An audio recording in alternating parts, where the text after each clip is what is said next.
اچھا اب ہم آگے بڑھتے ہیں، اور جیسے میں نے سرنامہ کلام میں عرض کیا کہ اس میں روزے رکھے جاتے ہیں، 6 نفلی روزے رکھے جاتے ہیں، وہ روزے کیا ہے، ان کی فضیلت کیا ہے، ان کا طریقہ کار کیا ہے؟ ڈاکٹر صاحب اس پر میں چاہتا ہوں کچھ ارشاد فرمائیے۔ اعوذ باللہ من الشیطان الرجیم، بسم اللہ الرحمن الرحیم۔ مولاي صلی وسلم دائما ابدا علی حبیبک خیر الخلق کلہم، یا رب بالمصطفیٰ بلغ مقاصدنا واغفر لنا ما مضى یا واسع الکرم۔ حضور اکرم صلی اللہ علیہ وآلہ وسلم ظاہر ہے کہ ہمارے ہر پل کے گواہ ہیں، اور ہر پل ہمارا اگر واقعی ہمارے دل میں اسلام کی روشنی ہے تو حضور سے جڑا ہوا ہے، بے شک بے شک، الگ نہیں ہو سکتے۔ ہو ہی نہیں سکتا۔ ہمارے بھائی قبلہ مفتی سہیل رضا احمدی صاحب نے جس خوبصورت پیرائے میں شوال المکرم، شوال المعظم، اس پاکیزہ مہینے کی کیفیات کو بیان کیا ہے، ان کیفیات کو اپنے ذہن میں رکھتے ہوئے اسی گفتگو کی توثیق کی صورت میں آگے بڑھوں گا۔ جی بسم اللہ۔ سوال بیسک اپنے آپ سے ہمیں کرنا چاہیے کہ تیاری کس چیز کی ہو رہی ہے؟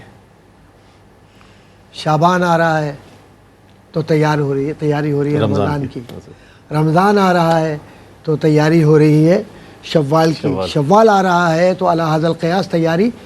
مقصد یہ ہے کہ یہ تلک الایام نداولھا، یہ جو دن اور رات کی جو کیفیات ہیں ان کو جو الٹ پھیر کے ساتھ تمہارے ساتھ جوڑا گیا ہے، وہ اس لیے نہیں جوڑا کہ صرف سوئیاں کھاؤ اور سو جاؤ،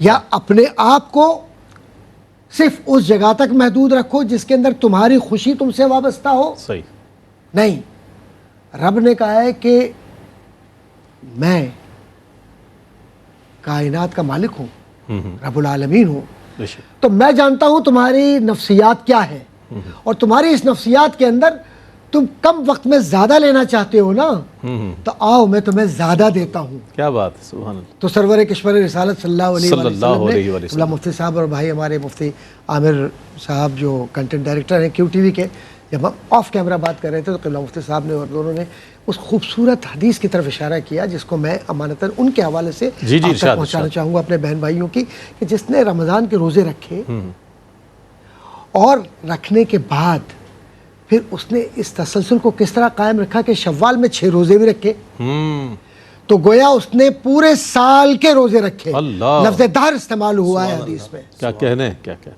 سبحان اللہ۔ اب یہ جو زمانہ ہے بھائی، زمانہ تو خسارہ اس وقت دے گا نا، والعصر ان الانسان لفی خسر، جب آپ نے زمانے کو اس کے مزاج کے ساتھ روحانیت کے تابع نہ کیا ہو۔ کیا بات، کیا بات، سبحان اللہ۔ آپ نے رمضان سے جوڑ کر 6 روزے رکھے، 6 روزے رکھ کر رب کی رضا حاصل کی۔